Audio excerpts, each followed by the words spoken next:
সমুদ্র আর আপনাদের সম্পর্ক একটা মা আর বাচ্চার মতো। আপনাদের সমুদ্রের খেয়াল রাখা উচিত। বুঝতে পারছি যে বেশি মাছ ধরতে পারলেই আপনাদের লাভ, কিন্তু বেশি মাছ ধরে ফেলাটাও আবার ক্ষতিকারক। পরিবেশের ভারসাম্য রক্ষার জন্য আপনারা প্রয়োজন মতোই মাছ ধরবেন। পরের বার সমুদ্রে যাওয়ার আগে একটু নিজেদের মধ্যে আলোচনা করে নেবেন যে কাকে কতটা মাছ ধরতে হবে। আচ্ছা ঠিক আছে। এমএলএ দেশপান্ডের ভাই আমি। কাল আপনাদের সঙ্গে আমিও মাছ ধরতে যাব, তখন কথা বলবো। ঠিক আছে দাদা, নমস্কার। ঠিক আছে। চলো চলো নমস্কার। যাওয়া যাক। কি হয়েছে, গলা ব্যথা? পার্কের ব্যাপারটায় তোর জন্য আমার দাদা খুব টেনশনে আছে। তোর দাদার টেনশন হোক, তোর টেনশন হোক বা অন্য কারণ, আমার কিচ্ছু যায় আসে না। ভাব পরিবেশের টেনশন হলে কি হবে। কোনো আইডিয়া নেই যে দাদা রেগে গেলে তোর সাথে কি করতে পারে।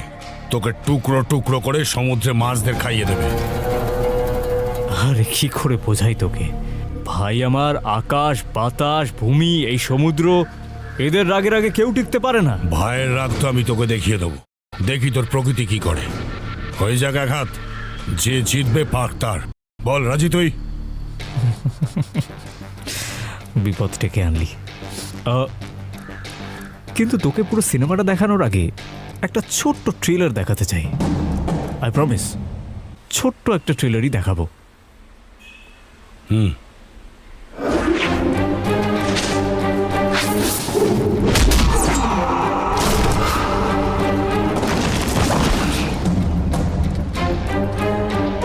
ভূমিকম্প, এটার ব্যাপারে নিশ্চয়ই জানো। এটা প্রকৃতিরই একটা অংশ। এটা আমার স্যাম্পল ছিল, এবার পুরো সিন দেখাবো।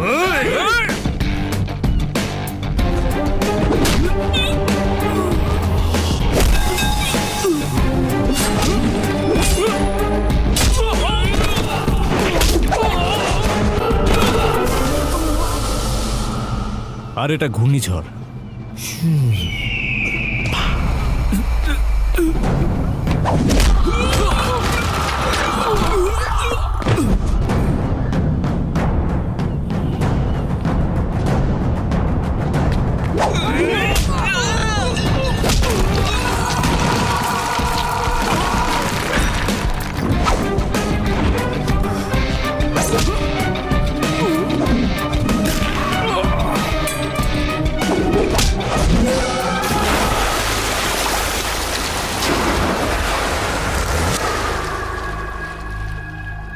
আর একটা ভয়ঙ্কর জিনিস, সুনামি।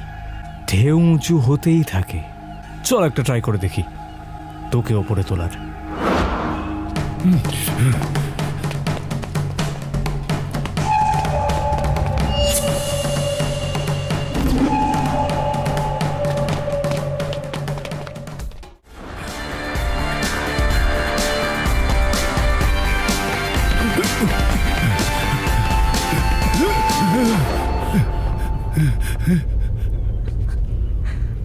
ভাই প্রকৃতির রাগ দেখে নিয়েছি, আমি সব বুঝে গেছি। আমাকে ছেড়ে দে। প্রকৃতি কখনো অকারণে বিপর্যয় ঘটায় না, কিন্তু যখন ঘটায় তখন কেউ আটকাতে পারে না। সব কিছু ধ্বংস হওয়া পর্যন্ত থামবার নামও নেয় না।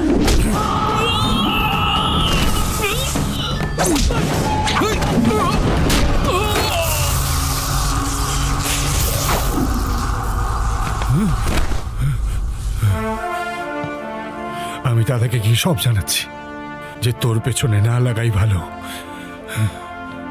আমার পেছনে নয় বন্ধু, প্রকৃতির পেছনে।